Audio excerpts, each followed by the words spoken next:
كلاكيت تاني مرة. اتفقنا قبل كده مفيش بيرفكشنزم، هنشتغل بشكل عشوائي، في كركبة ورايا عادي جدا، في كركبة هنا عادي جدا.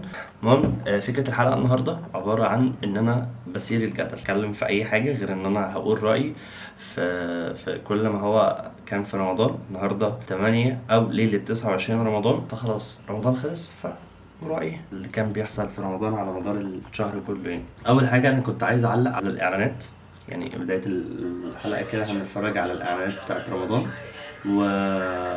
وابدي رأيي ايه واعجابي فيها. مبدئيا واللي عايز يعاركني اسوأ اعلان في رمضان السنة دي هو اعلان اورنج بتاع رمضان في ربيع، ما شغلوش دماغهم. طب خلينا نشوف، خلينا نتفرج ونبدي اعجابنا. رسالة شكر وترحيب لماما اللي عملت لي كوباية القهوة الجامدة دي، شكرا. ده صيام هادي سوا المرة دي، نتعب ليه؟ رمضان ربيع رمضان ربيع رمضان ربيع. هوي هوي هوي هوي. انا عندي مشكلة في فكرة الاستسهال بجد. يعني مثلا اكتر حاجة مميزة في الفترة اللي فاتت من اول ما بدأوا ومن اول ما ظهروا، فكرة كل مرة بيعملوا حاجة جديدة بجد. كل مرة مش حاجة شبه حد، مش بيتكرروا. ممكن في حاجات بيكرروها او بيقلدوا افكار اعلانات تانية، بس مينلي او معظم الوقت كل مرة في فكرة جديدة بشكل جديد بتصوير جديد بطريقة عرض جديدة. حتى الافكار بتكون حقيقية جدا جدا، كل حاجة تقريبا. يعني الاعلان بتاع شاهين والاعلان بتاع ويجز وحتى الاعلان بتاع رمضان السنة دي اللي هو ده رمضان ولا مش هو. حتى الفكرة نفسها احنا بنتكلم فيها اللي هو ده رمضان بتاع كل سنة ولا مختلف. يعني حتى موضوع فيه فكر.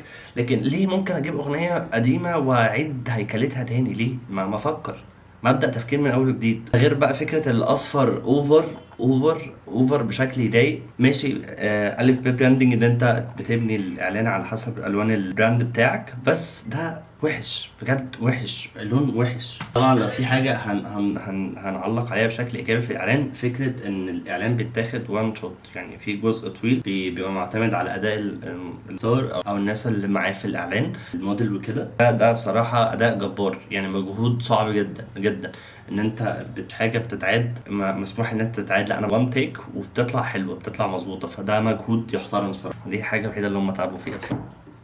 بص مثلا مقارنة بالإعلان بتاع أورنج السنة بتاعت 2020 سنة الحياة، من الأيام ما بينا ألف حاجة تبين الاهتمام. حقيقي كان إعلان رائع. كانوا كل المودلز اللي فيه ناس عادية أو ناس لسه بتبدأ أو ناس مشهورة نسبيا، بس إعلان مش قد ما صرفت فيه كفلوس، بس هو في فكرة نفسها او التعبير عن المشاعر اللي انت عايز توصلها، قدرت توصلها بأقل تكلفة، واعلان هيفضل حي لسنين طويلة لانه حقيقي. اللي انت بتعمله ده مش اعلان حقيقي. فانا مش قادر الصراحة، عينيا تعيط دم دلوقتي، مش قادر اتفرج على بقية الاعلان ده. هجيب حاجة تانية، خلينا ناخد شيء ايجابي. هو المفروض ان هو مسلسل ولكن اتعرض، انا خلاص عرفت ان هو اعلان وعجبتني فكرة، وريتني ان انت قد ايه جامد. هو الاعلان بتاع احمد مالك حقيقي اعلان ذكي لاقصى درجة، او مسلسل حلو كل حاجة رائعة، تصوير، لايتنج، الفكرة، التمثيل. انا اشتريت، انا ما اعرفش بالم هيلز او بيديا دي اصلا مكانها فين في الحياة، بس انا اشتريت.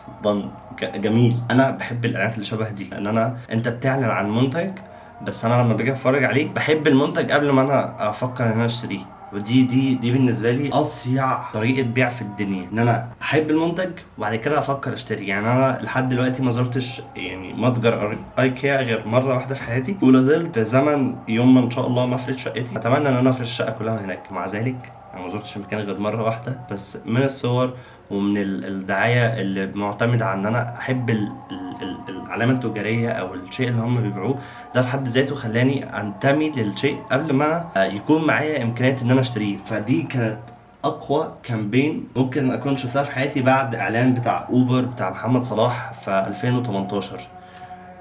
ده اعلان يعني يتحط في برواز كده يعني انت تجيب برواز تحط فيه، بدل ما تحط صور تحط فيديو وتقعد تتفرج عليه كل شويه. اقف قدامك يبقى لسه ما اعرفكش.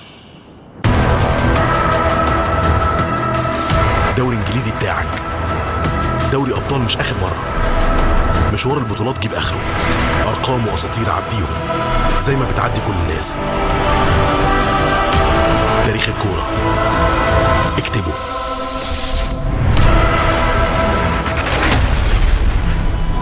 عايز تروح فين تاني؟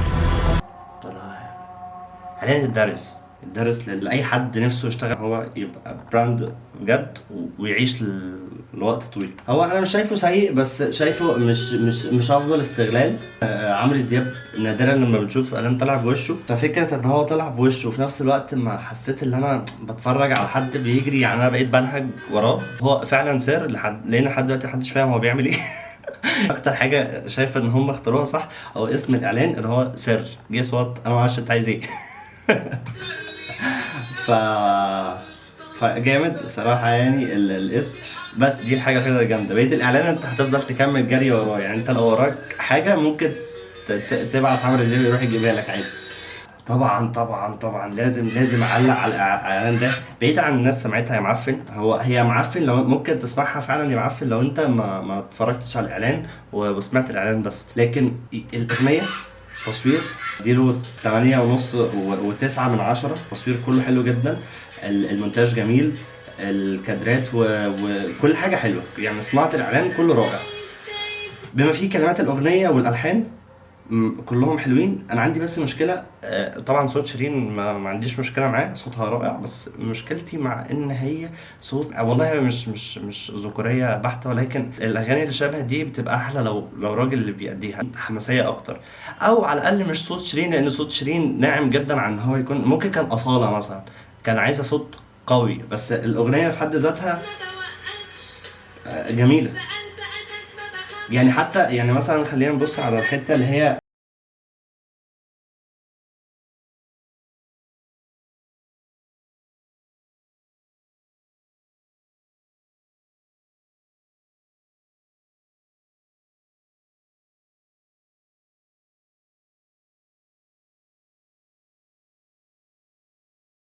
حلوة قوي. انا اتأثرت، بس صوت شيرين كان حاجز بيني وبين ان انا اتبسط بيها، يعني مش زي مثلا اغاني العسيري لنفس البنك يا بنك مصر. اعلان فودافون طبعا حلو جدا بس مش في وقته، يعني اعلان فودافون جميل بس مش في وقته خالص. العيد كان هيبقى احسن بكتير، لان هو مش شايفه اعلان ممكن يكون ليه علاقة برمضان خالص، بس هو اعلان حلو. الاعلان التاني بتاع بنك القاهرة ماشي، فكرة حلوة، بس انا عندي مشكلة مع الكاميرا مان.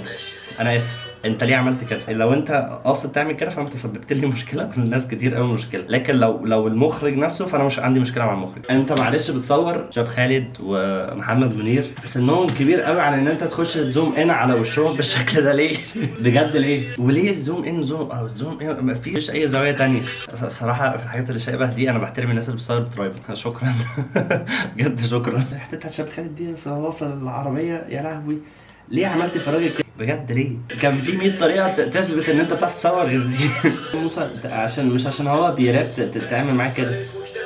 في اعلان بصراحه كان رائع جدا بتاع بنك الزراعي. في تيك كده انا عجبني. هو طبعا في مشكله تسويقيه ان هو استهدف بس الفلاحين اللي ممكن يتعاملوا مع البنك ده. في وجهه نظري انت المفروض تستهدف الناس كلها. الفلاحين انت عليهم بس بنسبه 70%، بس في 30% ممكن تحتاجهم يعني، او مش كل الناس اللي ممكن مهتمه بالزراعه هم اصلا فلاحين، يعني ممكن يكونوا ناس تانية تجاره تانية، مش شرط يكونوا فلاحين يعني. في تيك انا عجبني قوي لما موظف البنك بيتكلم مع العامل الفلاح ومره واحده كلهم يعني النتيجة الصراحة جامدة. طبعا اعلان السنة دي عاجبني كفكرة وككل حاجة، يعني ما عنديش اختلاف معاه. الاعلان زي الفل بصراحة، يعني كويس جدا. اعلان بتاع احمد عز يعني انا كنت احب فكرة الاعلان كله، يعني الاعلان كله بصراحة 10/10 مفيهوش اي مشكلة، غير حاجة واحدة وهي ان هما جابوا عزيز مرقه وخلوه يغنوا نفس الاغنيه بتاعته. يعني كان ممكن يغني اغنيه جديده على فكره، يعني من وجهه نظري الفكره ما عجبتنيش. يا جماعه بنشكر الناس اللي كانت قايمه على الاعلانات دي، اذا كانت طلعت حاجه حلوه او حاجه وحشه، عشان احنا في الاخر بنتفرج حاجه بننبسط بيها، حاجات ما بننبسطش. بس الفكره في ناس بتجتهد وتتعب حتى لو الحاجه وحشه بصراحه. زي مثلا دلوقتي انا بعمل حاجه انا في وجهه نظري بعملها مش بافضل طريقه ممكنه، يعني انا سبت الكاميرا وسجلت ويلا بينا كده خلصت التصوير. بس هل مفيش احسن من كده؟ لا فيه، بس يعني اكيد اتعلم من غلطي وفي مره تانية هعمل حاجه احسن من دي. كلاكات تاني مره تقييم الاعلانات في رمضان انا كده خلصت. اتمنى لكم مشاهده. يلا تصبحوا